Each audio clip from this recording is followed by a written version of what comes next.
Hey guys, welcome back to the XenaStar Galaxy. So good to be here with you guys again.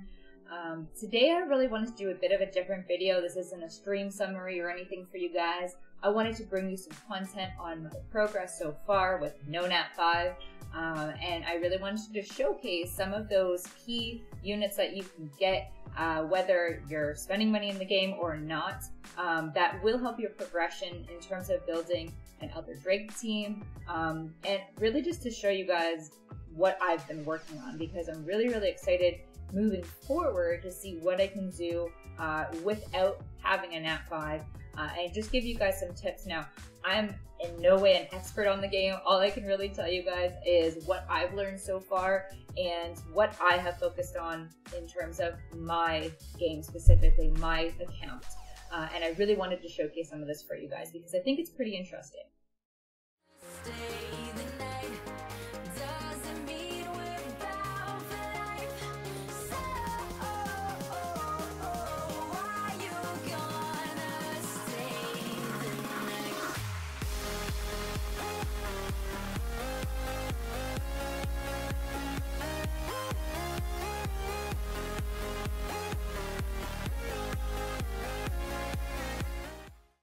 Now, before I get into the video, I did want to just give you guys a huge shout out. Over the last, couple weeks, we've been having so much fun on the streams, and we actually had a goal to hit 100 subscribers, and we hit that. And what's awesome about that is we're actually going to be doing our very first cosplay stream I've ever done. I've never actually cosplayed in my entire life, but I'm going to drop a link in the comments for the poll to which character we're going to cosplay. So if you guys want to hop over there and vote, feel free to. It's going to be super fun, and thank you guys so much for the support. It means so much to me that in just a short time in being in the content creation that I've been able to hit this goal. So super pumped about that. But yeah, let's get into the video. So when you first start in the game, there's a couple things you can look out for, not only for specific characters, but some different types of gear that you can acquire. So, like a long minute. Okay. Welcome to doing this when you are trying to get shit done and it wants to crash. So while the game is reopening, what I wanted to also just let you guys know is I am in no way a free-to-play player, and I have never been sponsored by any gaming company nor Gameloft. So what I'm really going to show you is how, without spending money, you can actually get some units that will help your progression, depending on what your preference is. If you want to spend some money in the game, that's up to you. If you want to stay free-to-play, you can definitely progress in the game. What I'm really focusing on right now is building a team to get me higher up in the Elder Drake. So the highest I've gotten so far is Elder Drake floor 8. I'm not able to farm it consistently yet, but I'm working on that.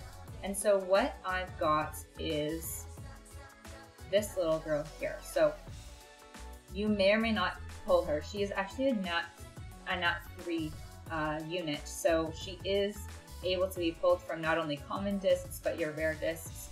So she's a little bit easier to get than other units. I also have Rhoda, so this is the Nature Valkyrie. She is a natural 3-star. We've got Mr. Zircon here. He is the Water Crystal Priest, and he is a NAT 2. I do use a 1 NAT 4 unit in my team. Her name is Lingxi. She is the Nature Snake Lady. She is super cool looking. And then I also have my Mojo. Now, he is still 4-star, but he is a natural 2-star.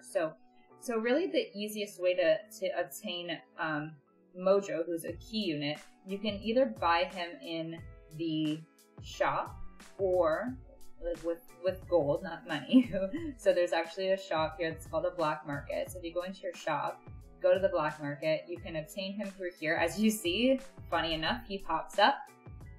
Okay, so you could purchase him here. You can get him from common disc summons, and then the Crystal Priest can also be purchased here. His skills can also be purchased here, but you can also get him through those common disc summons. So fairly easy units to get. If you look at Mojo first, so he has a couple of different elements that are really key. So he has the ability to disorient the enemy, which is nice. But this is huge. So he can actually lower the attack speed. And his bonus damage is based on accuracy, so that's kind of nice. So you can level him up with accuracy, and then he's gonna do more damage. But his main thing here is he can lower the attack speed of your enemies, and he actually hits up to 4 targets. So that's quite a few. It's a pretty good AoE attack. And then this one is crucial as well. So he can raise your attack as well as raise your defense. So the units you bring in with him are immediately going to be stronger and harder to kill for the enemy, especially when we're doing those boss raids. Okay, so he's super crucial. If we look at his gear that I've got on him, so what's interesting about this game and what I love about it is it actually gives you gear recommendations. Here's the hard part about this though. When you're newer in the game and you're just starting out, you're not going to be able to farm for adept pieces. I am still not even farming for adept pieces. They're eligible in the Steel Widow floors, and it's an extremely difficult boss raid to accomplish. So for me, adept and vital, those two combinations, probably not going to work. However, vital is very attainable. So what I did is I really focused on making him as tanky as possible with lots of HP, because the vital sets give you 15% max HP for every 2 that you stack. So if you get 3 sets of vital on him, you're going to have 45% increase on his max HP, which is super cool. Now, you can see I have a broken set on him right now. This is what I'm telling you. I do not have these units geared up to their max potential. So you can see my active set bonus is only 2 of them. Okay, and so what I've done is I've just thrown on, see, some of these are still 3-star gear, so this is not anything special, but we've just got them on max HP, and then accuracy. Okay, so because he has that ability to scale his damage on accuracy, the bracer is nice to have as an accuracy percentage. Okay, and then these are just your flat stats, right? These are always going to be attack, HP, and defense. Okay, so nothing crazy. If you look at his skills, his info section, you can see the stats I have on him. They're not outrageously unattainable. So for someone that just wants to get farming up to those higher levels, this is really easy unit to build. Okay, now his accuracy, as you can see, also isn't very high yet. I think the ideal accuracy is to get at least 60%, but you know, I'm a beginner. This game is new. We're all learning together, which is super fun. Okay, so let's take a look now at our Crystal Priest, so Zircon. So Zircon is a NAT 2, and if we look at his skills as to why he's important, this one, you know, just is his basic damage. But this one, he has healing based on a target's max HP. So what's cool about this is he'll actually bounce a light beam between your allies that are near him, and it will actually heal them, and it'll heal himself. So he has a self-heal, and he'll heal 2 additional allies. So, and it's based on the target's max HP. So he's very, very great for healing. And as you see, as you skill him up, because he's so easy to get skill ups on, the healing is only increased as you skill him up, which is awesome. So he does provide a really good heal. And then this is really cool too. So it creates a field of prismatic light that applies regeneration buff and immunity buff to nearby allies. So if your allies are close enough, they're going to get boosted on immunity, which is awesome. So it's going to be harder for that enemy to, you know, put an attack break or a defense break on your units, right? You're going to be immune to that. So they're going to sustain a lot longer. Now, if we look at his info, these are the stats that I have him on right now. Nothing spectacular. He's got, you know, over 30,000 HP, which is great, but still not ideal yet. So if we look at the gear that we've got on him, what you'll see here is I still have 3-star gear on him. Okay, guys, this is stuff that is attainable. And again, the gear recommendations are going to say adept and vital, right? They really want that skill cooldown time on him because of his ability to heal and keep that, you know, you want that immunity to be coming up as often as possible. But when you're starting out in the early game, it's probably just not going to be obtainable. So what I've really done is pretty simple. I've put some HP, HP, HP, just to keep him as alive as possible, right? He can take bigger hits as his HP is increased. So I've really just worked on putting a lot of HP on him. It's still not as high as it needs to be. And you know, this is something that I plan to change down the road, but for now, this works for what I'm building him for. And then you've still got these stats on these gears. So there's nothing really different about these. I did try to get these ones with some HP percentage on and defense on their substats, but I kind of just had to work with what I had, right? When you're first starting out and you're trying to grind, you know, I was like, I gotta just work with what I have, right? So, and then, okay, so let's talk about the not as easily obtainable units, but fairly obtainable units. So let's take a look at Rhoda. Okay, so when you're building your team, you're really going to want to have, so these are essentially your two supports, your two main supports, right? You're also going to want some damage dealers, right? Because why have a whole bunch of supports if your team can't do any damage? You're looking to get your runs as fast as possible. So I've got Rhoda here. She's, again, not geared up perfectly, but what I've done has been able to really work so far. So why is she such a great unit? Well, if we look at her first skill, every third attack bounces and hits a maximum of 4 enemies. So her first skill has some AoE effect, which is awesome. So, you know, when you're clearing those first few stages leading up to the boss and the boss raids, she can help kind of control that, which is nice. This one is really great because it has a defense break. So she hits, and it's an AoE attack, so she hits the enemies and lowers defense. And her bonus damage is based on attack speed, which is awesome. So you're definitely going to want some attack speed substats and stats on her gear, and we'll get to that in a second. And then what's cool about this is as you level it up, the duration lasts longer. So you're going to have defense break on your target for a lot longer. Why is defense break so important? Well, when you go into a boss raid, they usually have pretty high defense. So when you actually break their defense, it's going to allow your damage dealers to go in and do a whole bunch more damage to them. This one is great. So the Twister summons a tornado and sends it forward, damages, lowers attack, and pushes back all enemies in its path. So it's going to push them back, allowing your units to take less damage, because they have essentially, everything's based off time in this game, right? So, you know, the less time those enemies coming towards you have, or rather the more time between them getting to you, the better. But then lowering the attack is so important, because when you're dealing with those boss raids and you're looking at either the bull, the bull demon himself, he is so powerful when he gets going.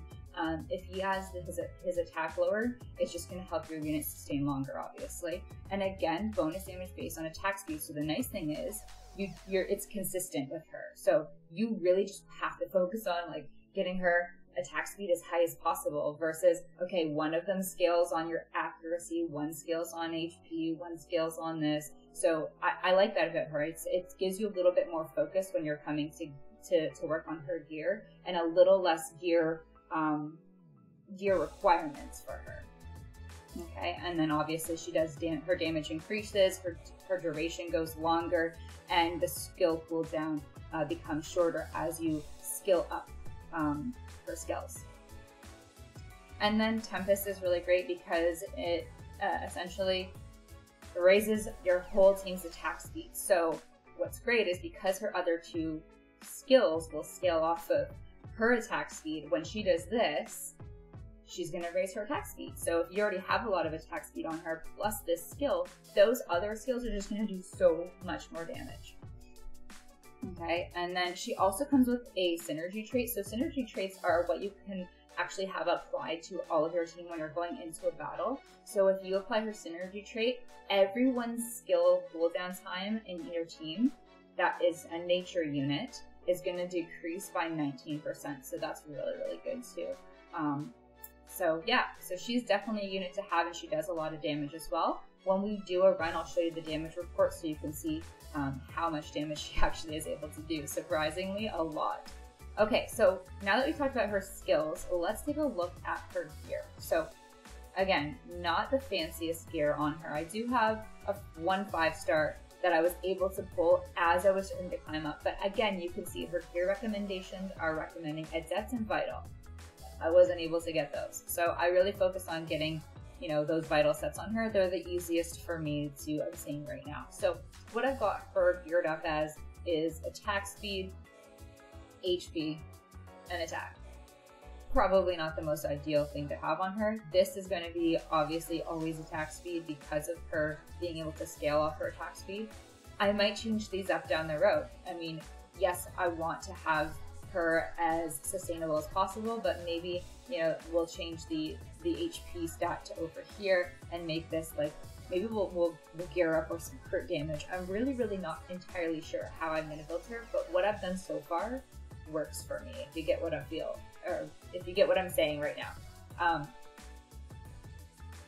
So yeah, nothing too crazy on her. If we look at her info here, her stats are, you know, she's got 25, almost 25,000 HP, not huge, but we're working on that. Her attack speed is plus 0.61. So definitely lots of room for improvement. That's what I love about this. But what I've done here so far is working. And what you can also see with the gear is not all of it is really leveled up very high. These are still plus 9. So again, if you don't have the ability to farm a crap ton of gold, you just get some gear to plus 9 at least. Okay, so now let's focus on the Candy Munchkin. So let's take a look at Peppermint. So Peppermint is so great and so, I feel like, underrated. I don't know if anyone's created any content around her yet, but I think she's like one of my favorite units in the game so far because A, she's super cute, and B, she does a crap ton of damage if you have her built well. So let's take a look at her skills and why she's a great unit for boss raiding.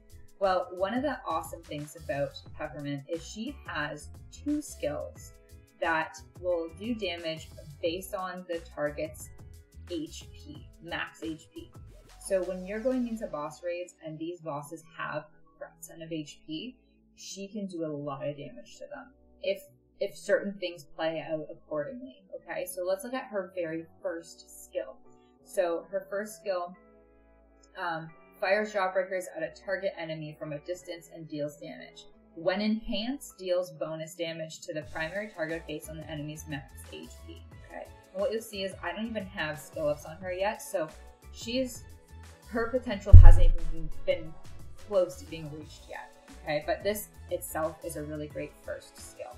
Okay, her second skill raises crit and temporarily enhances. So the ideal thing is that she uses this skill first, enhances, and then uses her first skill to then deal that damage based on the enemy's max HP. So it's really cool when she uses this. And the fact that it raises crit makes it a little less gear dependent for you, right? So we obviously want to have her on some crit rate and crit damage stats, but if your crit rate you can't kind of get as high as you need it, the nice thing is she's going to give herself a boost on her crit. So that's really awesome. Okay, so what's nice about this is when she uses this skill, it enhances your other skills. It gives increased range, deals bonus damage, and explodes on impact, dealing damage to enemies behind the target. So good for some crowd control as well. And what I like about this one too is it doesn't have a super long cooldown time. And when you get that maxed to level 4, it's going to even further decrease the skill cooldown time. Okay, and now look at this one. So this one's awesome too. So fires a blast of chewy bubblegum, propelling herself backwards, damages and slows the enemy. So she's going to deal damage, but more importantly, slow down the enemies, which is awesome. So you're bringing in units that boost attack speed, but then you've got her coming in and slowing down the enemies. So now when Rhoda comes in and boosts up your speed, Peppermint can come in behind and slow the enemy down. So now you're even faster in a sense, right? So that's nice. And of course, all my my skill bonuses went to her apparently. And then this one's awesome too. So the Bomb Bomb Barrage imbards an area with candy, damaging enemies, bonus damage based on the enemy's max HP. So this skill does not need to be enhanced for her to do damage based on the enemy's max HP. However, it does have a very long cooldown time, right? So it's 24 seconds. But when it goes off, it does damage. And what's great about it is the first 3 levels of this skill increase the damage, which it already does a lot of damage on its own.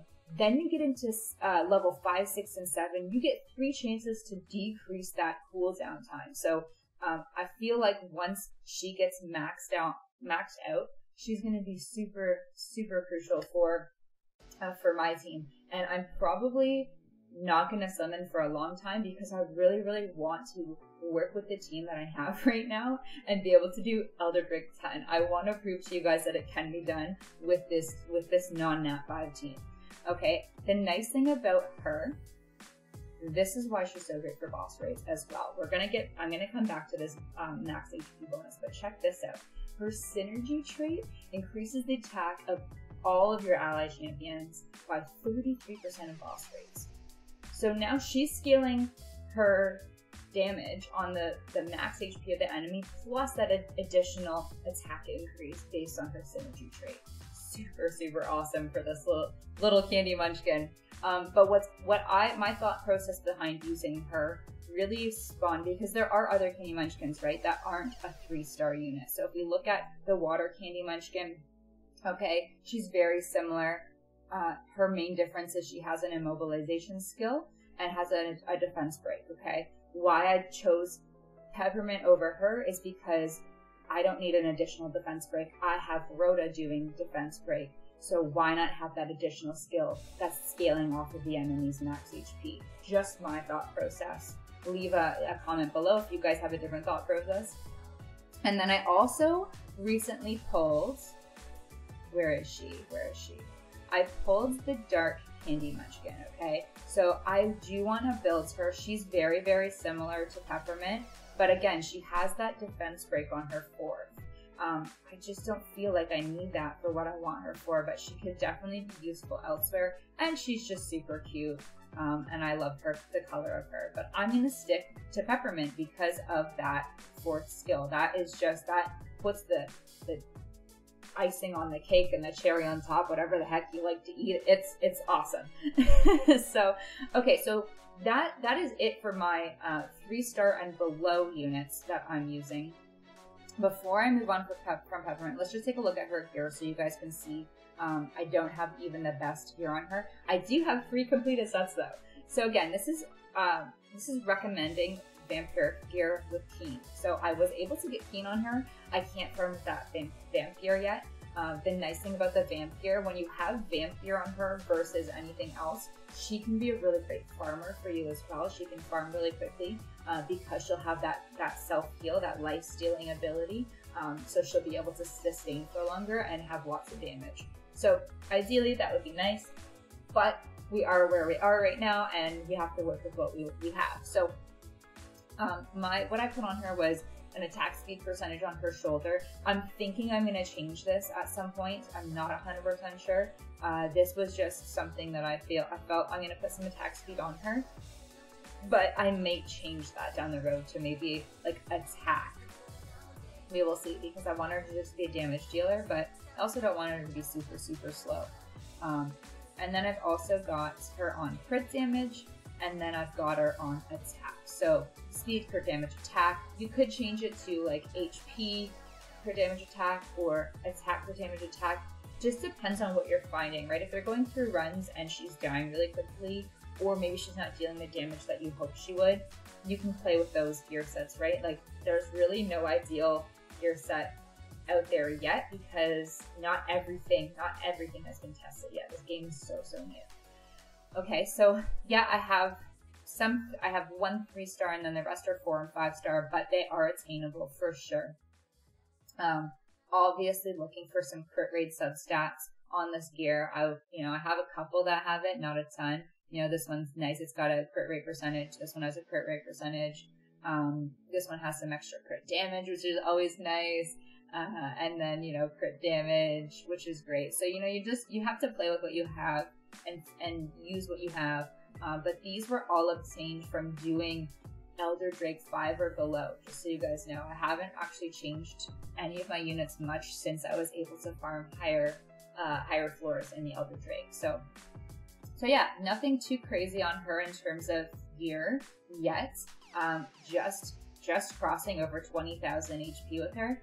So those support units are crucial to keep her alive in this. And as you see, my crit rate is not super high. My crit damage, it's getting there. It's building. There's definitely lots of room for improvement. But just remember, there's that second skill. She has that boost for crit rate. So, you know, this is going to only improve when she's in battle. And down the road, we're going to have her geared up a little bit better. All right, let's take a second to highlight one of my favorite units. And guys, I have not even spent the time properly gearing her, so please forgive me when you watch this. But we're gonna take a look at Lingxi, okay? So she is a NAT 4. So one of the things that's challenging with this is you guys probably might not have the luck that I've had to pull her or not, but the good news is there's lots of 3-star units that are similar to her that could take her place. To give you an example, you could use the Nature Crow head. She's going to serve the same purpose, okay? But let's talk about Lingxi for a second, okay? So she is a great unit for her very first skill, and here's why. So she's going to inflict ongoing damage, and she's also going to mark the enemy, okay? Ongoing damage is super important stat. I wouldn't say super important, but I think it's very, very helpful when you're in the boss stage, so that every time the boss is attacking, it's actually being damaged. So it's kind of working against itself. Okay, so and it's her first skill, so this skill can literally be spammed onto the boss, which is nice. She also has a second skill that marks the champions, the enemy champions, which is great. And then this one also has a stun. So the first enemy that's struck when she does this this move is going to get stunned, okay? If the enemy is marked, the duration of the stun effect is longer. So the fact that she has 2 skills that can mark the enemy and then can stun them, she can keep the crowd controlled a little bit, which is kind of nice, especially when they're coming at you while you're trying to kill through the boss. And then what's nice about her 4th skill is she can lower attack speed. So you're going to have 2 units coming in that can actually lower the attack speed, which is nice. And then what's cool about this is if you actually read this skill, it hurls an orb of venom in a direction dealing damage to enemies, so more than one. When it reaches maximum range, it explodes into smaller globs of venom. Each glob deals damage to enemies and lowers attack speed. So it is an area of effect attack, which is nice. And it can be recast within a short period of time to cause the orb to detonate early. So really, really great units. Very, very powerful in terms of knocking down that boss. And then the nice thing is she also has a synergy trait that's increasing the accuracy of ally champions by 30%. So she's pretty versatile in terms of areas you can use her at. And she also is a 5v5 competitor, which is awesome. And if we look at her gear, actually, let's take a look at her skill, her stats first. So, I mean, I don't even have the best stats on her right now. She's kind of like, I threw leftover stuff onto her, leftover gear that I had onto her just so I can filter and test her out. So don't judge me on the gear I have on her. I don't even have a full, I don't even have 2 active set bonuses on her, but what I was able to do and work with was a dazzling set. Again, her gear recommendations require you to be able to do Widow. I can't do Widow, okay? I can't do it. Not yet.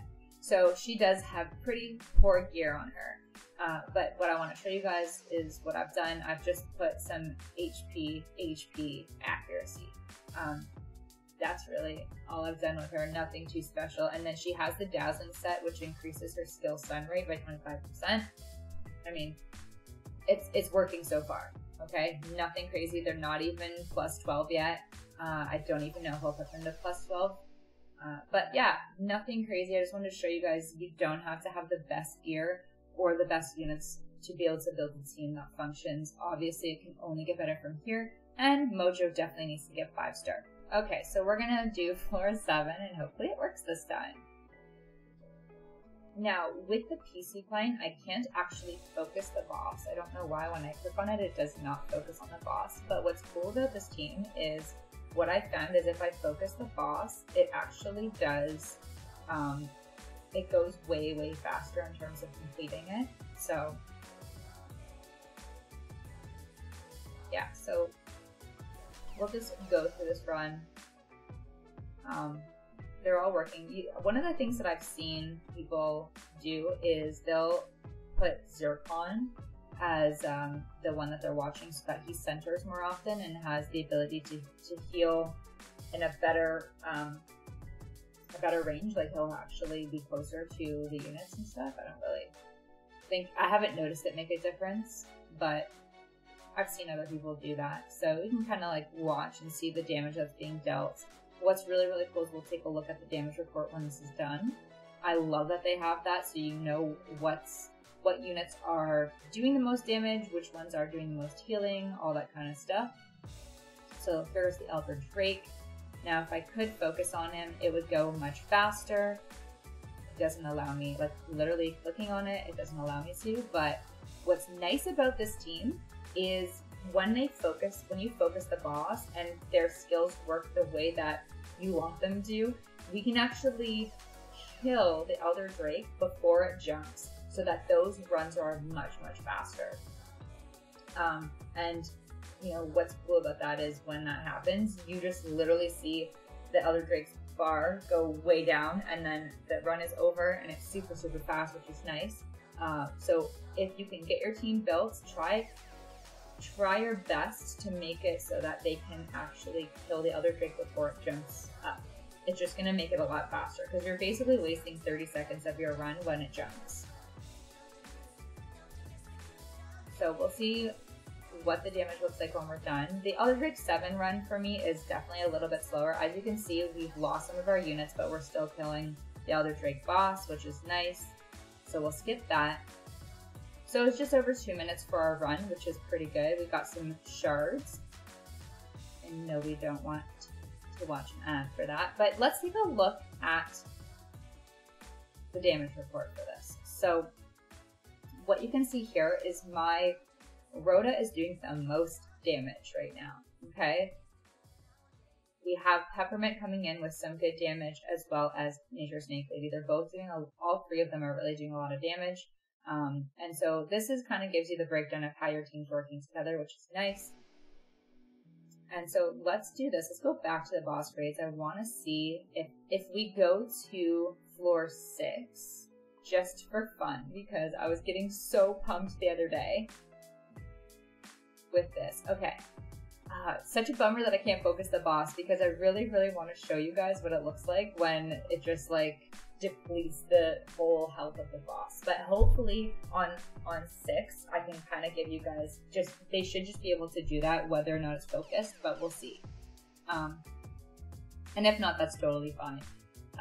But I do want to see if this works. So the cool thing about this team is I do feel like once the gear that you can farm from 6, 7 versus like 4 or 5 is so great. Like, it's such a big difference. I don't think you can even start getting 6-star gear until you're at least at floor 7. So I think the improvements that you'll be able to make to your team just by being able to do even at least 6 or 7 is really going to help boost you up to get to that Elder Drake 10 team. And then, you know, obviously move on to the Steel Widow from there, right? So Steel Widow videos will come in the future. There's definitely a lot out there right now, but what I really wanted to showcase to you guys today was just my progress so far, based on having no NAT 5 and something that I feel is pretty realistic for you guys. Okay, so as you can see, we're just depleting his health really quick.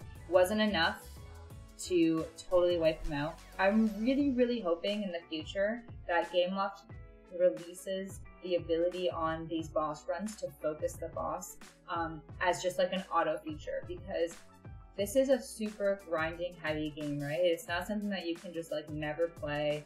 You can play like an hour a day and actually get some progress in. You do have to grind it out, so it would be nice to know that we could auto the focus onto the Elder Drake so that our team's being as most efficient as possible, because the crystals really aren't necessary to go and hit. So when they get distracted and do that versus getting the boss, it's kind of annoying. Okay, so this was a 1:46 run. If you're focusing on the boss with this team that I have exactly, it takes about 1:05. so that's really fun. Nice, we got some gear. I'm gonna keep it. Right now I've been kind of saving every bit of gear I can. And that is pretty much it in terms of what I wanted to cover off today. One of the things that I definitely need to focus on right now is getting that last light boon piece. So I'm gonna go ahead, I'm farming floor 5. I can do floor 7, but the energy spent is way too much for me. I'm literally using the exact same team that I'm using in the Elven Drake in all these other floors, which is awesome. Anyways, guys, thank you guys for tuning in today. If you guys can do me a favor, drop some comments below. I know that this has been kind of just an overview of really my accounts and what I've been working on, but let me know what you guys are working on. A, I'm not an expert, and B, I've got a lot to learn. So if there's something that you can contribute to this video to help me learn more, that's always appreciated. I'm always open for your guys' suggestions and what's working for you, what's not working for you. If there's anything that I went over in this video that maybe was not correct, please correct me. I'm always open to criticism. And do me a favor, if you guys liked this video, please feel free to subscribe, drop a like on the video, drop a comment. Let me know. I appreciate your guys' feedback. And if there's other videos that you guys want to see surrounding DHC or any specific type of content that you guys want to know about, that you'd like me to create, please let me know. Obviously, I can't create NAT 5 content for you guys, but I will bring you guys whatever it is that your little hearts desire. So, guys, thank you so much for joining me, and until next time, I will see you on the XenaStar Galaxy. Peace out.